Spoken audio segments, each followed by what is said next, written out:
आज के दिन यानी कि 10th जून को south west monsoon has advanced into entire Goa, यानी कि पूरे जो गोवा स्टेट है उसको मानसून करंट्स ने कवर किया है। और पूरे गोवा के साथ-साथ some parts of south Maharashtra यानी कि साउथ कोंकण के कुछ रीजन में भी आज के दिन मानसून पहुँचे हैं। और मानसून का जो नॉर्थर्न लिमिट है, जैसे आप इस इमेज में देख सकते हैं, अभी जो नॉर्थर्न लिमिट ऑफ मानसून है वो जा रहा है वेंगुर्ला से होके और सेकंड उसका पॉइंट है चिकमंगलुरु और बैंगलोर जो कर्नाटका में है, और पुदुचेरी तमिलनाडु से होके बे ऑफ बंगाल में और नॉर्थ ईस्टर्न स्टेट को मानसून अभी तक कवर किया है। मानसून का जो नॉर्थर्न लिमिट है वो फ्रॉम अराउंड 31 मई से 9 जून तक कारवार में ही था। It was not covering Goa till today. Almost for around 10 days वो कारवार में ही रुका था ऑन द वेस्टर्न कोस्ट। और अगर हम पिछले 20 साल के डाटा उठा के देखेंगे तो we can see that longer than this, on the only occasion when monsoon's northern limit remained at Karwar more than 10 days was in the year 2007। और उस साल में ये मानसून का नॉर्थर्न लिमिट कारवार में ही रहा फॉर अप्रॉक्सीमेटली 15 डेज, और इस बार ये रहा 10 डेज बिफोर कमिंग टू और further proceeding to Goa coast. और आज का दिन आईएमडी का ऑफिशियल फोरकास्ट है कि आने वाले 48 आवर्स में some parts of south Maharashtra और Karnataka, remaining parts of Tamil Nadu, कुछ पार्ट्स ऑफ आंध्र प्रदेश और बे ऑफ बंगाल के कुछ पार्ट भी आने वाले 48 आवर्स में मानसून कवर कर सकता है।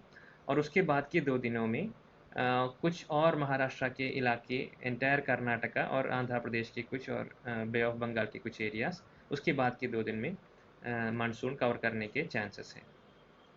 और आज के दिन जैसे ही मानसून ऑनसेट हुआ है गोवा के ऊपर, नहीं तो मानसून एडवांस हुआ है गोवा के ऊपर, तो रेनफॉल एक्टिविटी भी जैसे एमडी ने पहले ही बताया था, कल बताया था, मानसून एक्टिविटी भी गोवा के ऊपर, रेनफॉल एक्टिविटी भी बढ़ने वाला है। आज के दिन यानी कि 10th जून को आइसोलेटेड जगह पे हेवी रेनफॉल होने के चांसेस है, यानी कि नॉर्थ और साउथ गोवा के ऊपर 1 या 2 स्टेशनों से हेवी रेनफॉल यानी कि रेनफॉल एक्सीडिंग 6 सेंटीमीटर होने के चांसेस है 10th को। और सेम कंडीशन रहेगा 13th और 14th को भी।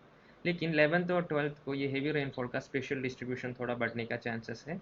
और उसके साथ ही वेरी हेवी रेनफॉल यानी कि रेनफॉल एक्सीडिंग 11 सेंटीमीटर, 12 सेंटीमीटर से 20 सेंटीमीटर तक के रेनफॉल को वेरी हेवी रेनफॉल बोलते हैं। उस कैटेगरी के रेनफॉल आइसोलेटेड जगह पे होने के चांसेस है 11th और 12th को, यानी कि in short rainfall activity will be comparatively higher on 11th and 12th।